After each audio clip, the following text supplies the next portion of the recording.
Liverpool being such a diverse city enables us to be great storytellers. We're lending and we're borrowing and we're adapting cultures that may be not our own and making them our own. So what we get is a real fusion and a real rich cultural mix. You know, this is a city that is very diverse, and I don't actually think that that's been recognised in the music. The industry was growing, it was getting more commercial, so they needed somebody to represent on Radio City. There's a huge legacy of black music in Liverpool that's unsung and that the mainstream don't know about.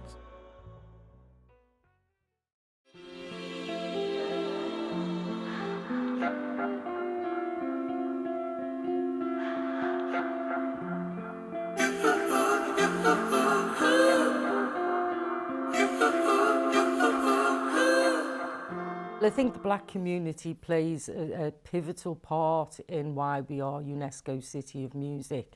The influence that calypsonians like Lord Woodbine had on the Beatles and other musicians of the kind of Merseybeat era is phenomenal. It's been well documented. It was a kind of hidden from history secret for a long time, with Lord Woodbine literally being airbrushed out of publicity photographs. A small area, Liverpool 8, and you think of the talent that's come out of it, the Real Thing, the Christians, it's really punched above its weight as that small part of town, really.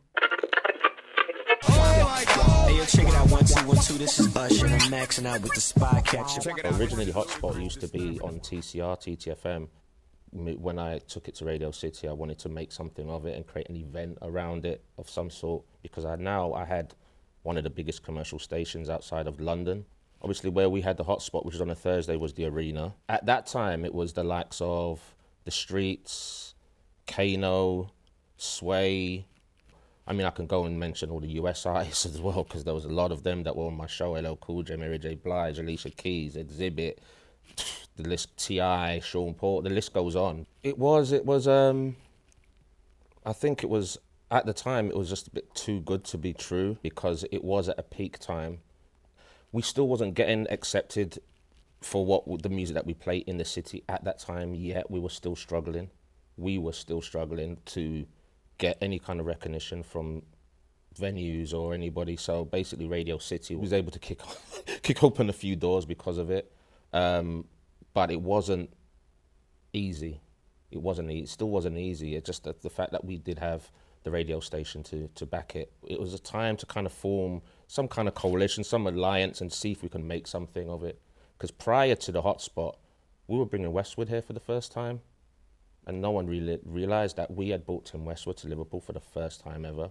And that kind of what spearheaded everything that we were doing, that led to TCR, led to TTFM, that led to... It was everything that we did locally first. I didn't really have any impressions of Liverpool's music scene before I moved here, other than the Beatles, because that's all we ever heard about in London. And maybe The Real Thing kind of got some traction, but not much. You know, it was almost like a passing kind of thing that you heard, but it didn't really stick because it didn't kind of reiterate how influential The Real Thing were. People hear the phrase Africa, oh yeah, and if you're not African or from a black origin, then you might not feel like it's for you. It's a very unique festival. It's almost like the anti-festival in terms of, if you look at the way festivals are, you can bring your own drink, you can bring your own food, you can come and go as you please, you don't need a ticket. You can do what you want, basically, which is unique. The culture of Africa, the music, the food, the fashion, the people that live here with the history, meant that there was a perfectly good reason for Africa OEA to be in the city. What we had to do is try and convince the people that live here. They weren't invested in it the way that I thought they should have been. These artists are probably playing to the same audiences like as Elton John and these kind of people in their own country. You kind of have to have more respect for what we're doing here. These artists are international artists that any festival similar to ours in the world would program.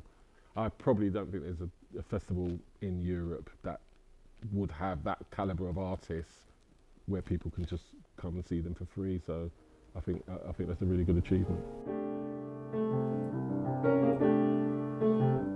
There's a huge legacy of black music in Liverpool that's unsung and that the mainstream don't know about. I mean, the history of The Real Thing,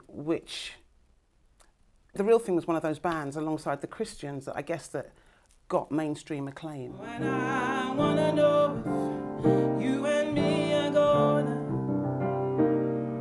But they were influenced by so many other groups. One of the groups that went before them was a group, again from Liverpool 8, that was vocal harmony based, called The Chants. And they were hugely influential, not only to The Real Thing, but also to the Beatles. I mean, Paul McCartney says time and time again that he owes a lot of his success to the influence of bands like The Chants. So there are lots of unsung heroes in the city like that.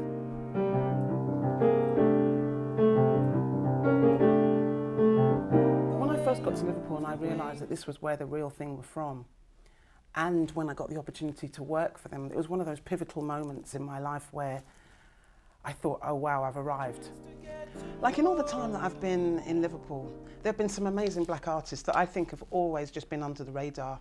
I feel like the world should know they're there for their contribution, but just actually for the excellence. Esco Williams, who created his own album, but also went on to manage Mike Lowry. Kofi, who I think is an exceptional producer, an artist in his own right. But I see this so many times where I see people who should be there get knocked back or not. The doors aren't open. It's more that the doors aren't open for those people who've got exceptional talent. And it's heartbreaking, and we're all working towards trying to change that. There are so many black artists that are here that should be much more visible.